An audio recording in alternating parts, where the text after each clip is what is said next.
मुंह बंद रखने के लिए इन तमाम आरोपों को डोनाल्ड ट्रंप ने वकील जो है उसे नकार दिया है। इस वक्त की बड़ी खबर है, ट्रंप ने खुद को बेकसूर बताया है। ट्रंप ने अपना पक्ष जजेस के सामने रखा है। मैनहट्टन कोर्ट से बड़ी जो खबर है, बड़ा अपडेट है, उन्होंने कहा कि मैं निर्दोष हूं। कोर्ट में ट्रंप ने अपने ऊपर जो आरोप लगे उसे कहा कि वो बेकसूर हैं, उनके ऊपर जो आरोप लगे हैं उनमें कोई दम नहीं है। और कोर्ट रूम में डोनाल्ड ट्रंप की जो लीगल टीम है उसने अपना पक्ष रखा। डोनाल्ड ट्रंप ने कोर्ट रूम में कहा है कि मैं निर्दोष हूं, मेरे ऊपर जो आरोप लगाए जा रहे हैं वो बेसलेस है, निराधार है, झूठे हैं। साथ ही साथ ट्रंप ने यह भी कहा कि मुझे झूठे केस में फंसाया गया। मैनहट्टन कोर्ट से लाइव अपडेट आप तक पहुंचा रहे हैं। दलीलें रखनी शुरू कर दी हैं डोनाल्ड ट्रंप की लीगल टीम ने, और डोनाल्ड ट्रंप ने भी कोर्ट रूम में यह बात कही कि उन पर जो आरोप लगे हैं वो झूठे हैं, वो निराधार हैं, वो गलत हैं। डोनाल्ड ट्रंप ये कह रहे हैं कि मैं निर्दोष हूं और जो आरोप मेरे ऊपर लगे हैं उन आरोपों में कोई दम नहीं है। मैनहट्टन क्रिमिनल कोर्ट से लाइव अपडेट आपको पहुंचा रहे हैं। ट्रंप मामले में कोर्ट की प्रक्रिया शुरू हो चुकी है। जजेस ने उन पर आरोप पढ़े, उसके बाद जो लीगल टीम है डोनाल्ड ट्रंप की वो अपनी सफाई पेश कर रही है। डोनाल्ड ट्रंप ने कोर्ट रूम में खुद को बेकसूर बताया। मोटी मोटी बात उन्होंने ये कही कि उन पर जो मामला बना है, जो मुकदमे उन पर लगाए गए हैं वो झूठे हैं, निराधार हैं, बेसलेस हैं। उन्होंने कहा कि जो आरोप उनके ऊपर लगे हैं उनमें कोई दम नहीं। और हमारे साथ आसिफ रमीद विदेशी मामलों के जानकार हैं, विनय शुक्ला भी हमारे साथ जुड़ रहे हैं। विनय जी हमारे साथ जुड़े हैं, विदेशी मामलों के जानकार हैं। विनय जी, बहुत बहुत स्वागत है रिपब्लिक भारत पर। आपकी पहली प्रतिक्रिया, डोनाल्ड ट्रंप ने कहा है कि जो मुकदमा, जो मामला बन रहा है सर, उसमें बेसलेस आधार लगे हैं, वो निर्दोष हैं। Your first reaction sir?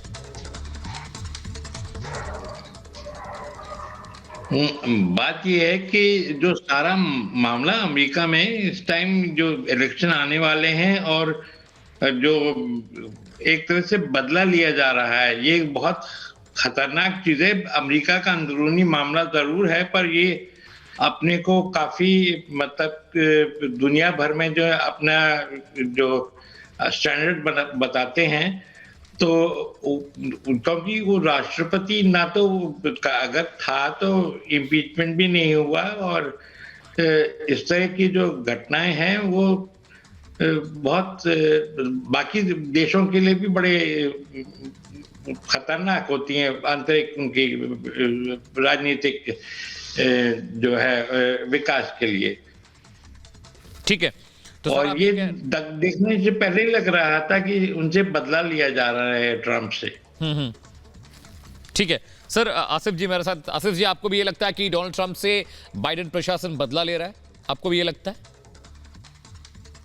देखिए, ये जहां तक सवाल है बदला लेने का, बदला अभी जब इलेक्शन के पहले ये तमाम चीजें हो रही हैं तो आपको इस एंगल को बिल्कुल हटाना मुमकिन नहीं होगा। ये विंडिक्टिव चीजें तो रहती हैं, पॉलिटिकल पावर्स की बात होती है, लेकिन मैं आपको बताऊं कि ये अगर बदला है भी तो कैपिटल हिल में जो हुआ, जो सपोर्टर्स ने किया था इलेक्शन के फौरन बाद, उस वक्त जो मामला आए थे कि किसी भी तरीके से ट्रंप को पावर में ही रखा जाए, उन चीजों को जहन में रखते हुए अगर इस तरीके का कोई फैसला लेगी तो मुझे लगता है वहां की जो सरकारी अदालतें, हालांकि अभी हमारे साथी ने कहा कि ये उनका इंटरनल मैटर है, बिल्कुल, और हम इसकी रिस्पेक्ट करते हैं कि हर कंट्री के अपनी सॉवरेनिटी, अपने इंटरनल इश्यूज होते हैं, लेकिन हम डिस्कशन करके उसको एनालाइज करके उसको समझने की कोशिश करते हैं, जो हम अभी इस वक्त भी कर रहे हैं। इससे मैं यही कहना चाहूंगा कि ये बदला लेने का जो एंगल है वो बहुत हद तक 80% तक तो उसको देखा जा सकता और समझा जा सकता है, और उसकी वजह यह हो रही है कि किसी भी तरीके से एक ऐसा कैंडिडेट, एक ऐसा फेस जो रेस में अभी है, और देखा भी गया कि पहले उनके सपोर्टर्स ने किस तरीके से हंगामा मचाया। कैपिटल हिल का जिक्र हमेशा होता है, और जब हम उन तस्वीरों को देखते हैं, उसको याद करते हैं उस वक्त, तो हम सब ये जानते हैं, समझते हैं कि किस तरीके से कुछ लोग जो है सपोर्ट करने के लिए जब जाते हैं अपने लीडर्स को तो इस लेवल तक चले जाते हैं। इसको देखते हुए मैं बार बार दोबारा यही कहना चाहूंगा कि अगर इस वक्त कोई ऐसा फैसला आ जाता है जिससे कि उनको कन्विक्शन होता है, या अगर ऐसा होता है कि वो अरेस्ट हो जाते हैं, तो वहां का जो लॉ एंड ऑर्डर है, वहां की जो सिचुएशन है, उसकी तरफ ये बहुत ही ज्यादा एक तरह से डिजास्टरस और खतरनाक होने की पॉसिबिलिटीज हो सकती हैं। आपके सवाल पे दोबारा आऊंगा कि ये विंडिक्टिव है कि नहीं, बदला लेने वाली बात है कि नहीं, तो पॉलिटिकल पार्टीज हैं, इलेक्शन का मामला है, पावर गेम है, और सबसे बड़ी एक जो पार्टी का जो चेहरा जो है, बड़ा चेहरा वो यही है। तो ऐसे सिचुएशन में अगर उनको इस तरीके से पॉलिटिकल पार्टीज इस मौके का फायदा उठाते हुए वो ट्रैप करना बोले या उनको एक साइडलाइन करने में कामयाब होते हैं, तो नया कोई भी चेहरा अगर आता है तो शायद उस तरह से स्टैब्लिश होने में वक्त लग सकता है। अचानक से जो एक बंदा पहले से एक फॉर्मर प्रेसिडेंट रह चुका हो, अगर वो किसी भी तरीके से हट जाए तो ये एक सोच ये हो सकती है।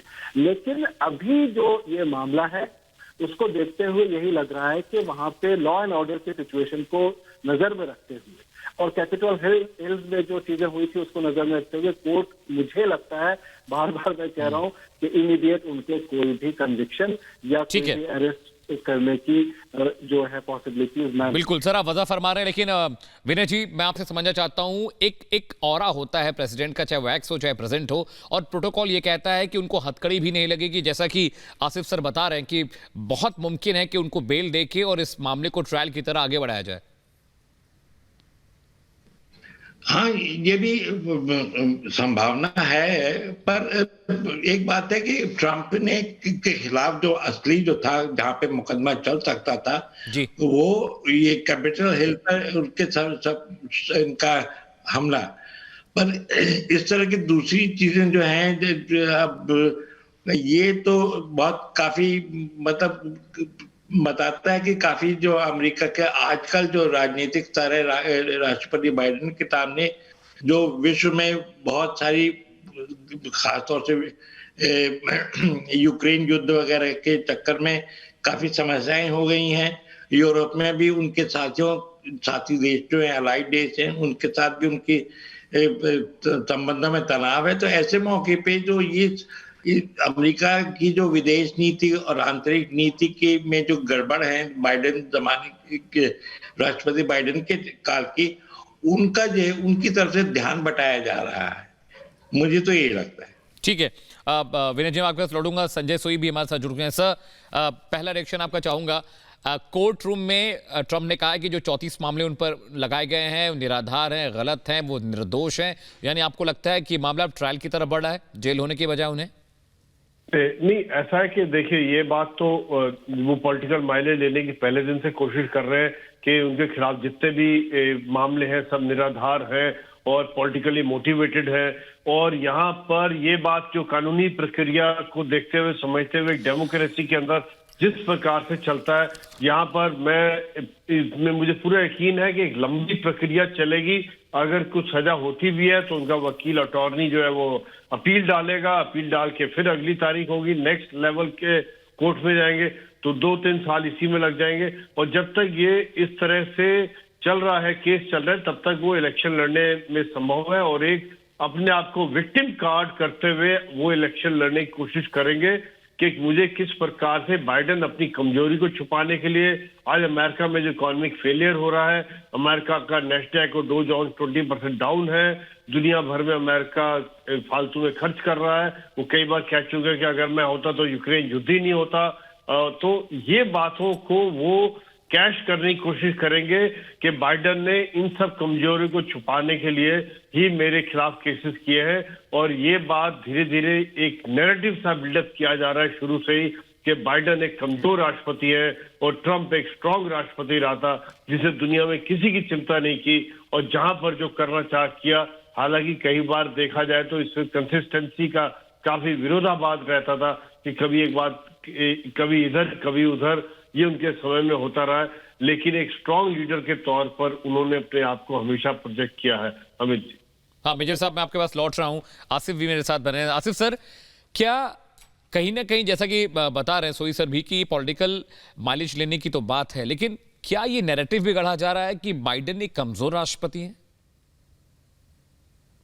देखिए, इस बात का तो बड़ा सीधा सा जवाब है और सारी दुनिया के आप मीडिया रिपोर्ट्स को देखें, उनके एक्शंस को देखें और तमाम जो एक नैरेटिव शुरू से आप इस वक्त भी देखें, जिस तरीके से अफगानिस्तान से विड्रॉल हुआ अमेरिका का, जिस तरीके से मिडिल ईस्ट के अंदर आप देख रहे हैं कि कैसे धीरे धीरे जो है जमीन खिसकती जा रही है, जिस तरीके से तमाम चीजें आप देख रहे हैं और समझ रहे हैं, कुछ पॉलिटिक्स की भी बात होती है।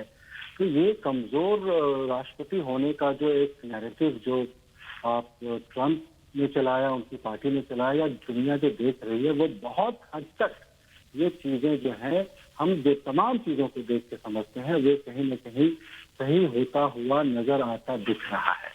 तो आपके सवाल का बहुत ही सीधा सा जवाब है कि ये एक ये नैरेटिव जो है लोग इसको बाय कर रहे हैं, दे आर समहाउ उसको इससे कन्विंस हो रहे हैं। और अभी अब जब एक स्ट्रांग और वीक प्रेसिडेंसी की जब बात आती है, भले ही आपके अंदर 10 कमियां हो सकती हैं, लोग आपको क्रिटिसाइज कर सकते हैं, लोग आपसे खुश नहीं हो सकते, लेकिन जब बात आपकी आएगी कि कौन स्ट्रांग है और कौन प्रेसिडेंट जो है वो कमजोर है, और अगर रेस में ये दोनों रहते हैं और ये अगर मुद्दा बनता है कि स्ट्रेंथ किसकी ज्यादा है और किसके फॉलोअर्स इस तरह, तो उसमें मुझे लगता है कि ट्रंप का जो है अपर हैंड रहेगा। वो एक तरह से जो एक स्ट्रेंथ जो दिखाई है पास्ट में, और जिस तरह से मैंने अभी दोबारा मैं कहना चाह रहा हूँ कि लोग इसको पसंद कर सकते हैं, ना पसंद कर सकते हैं, लेकिन जब आप एनालाइज करते हैं उससे इस नजरिए से मैं इसमें कहना चाह रहा हूँ कि जो बाइडेन का जहां तक मामला, जो उसकी एडमिनिस्ट्रेशन का मामला, जो पूरी दुनिया उसको देख के रही, समझ रही, कई ऐसे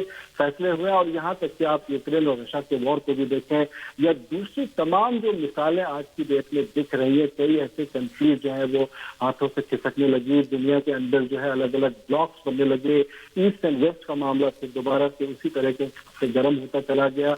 आप देख रहे हैं कोल्ड वॉर का मामला था, USSR का जब डिसइंटीग्रेशन हुआ था, तब से जो अमेरिका और रशिया का जो मामला था, बीच में आप देख रहे हैं कैसे चाइना हर तरीके से अलग अलग एक्सपेंशन की जो पॉलिसी को लेकर बढ़ रहा है। इन तमाम चीजों में आप देखते हैं रोल अगर एज अ प्रेसिडेंट किसी का, और वो भी एक ऐसे मुल्क का जो अमेरिका में आप उसको लीड कर रहे हैं, और अभी जो रिजल्ट आ रहा है उसको देखते हुए शायद ये खुद अपने आप में एक मुद्दा भी न बन जाए कि कौन स्ट्रॉन्ग प्रेसिडेंट रहा है और कौन वीक प्रेसिडेंट रहा है।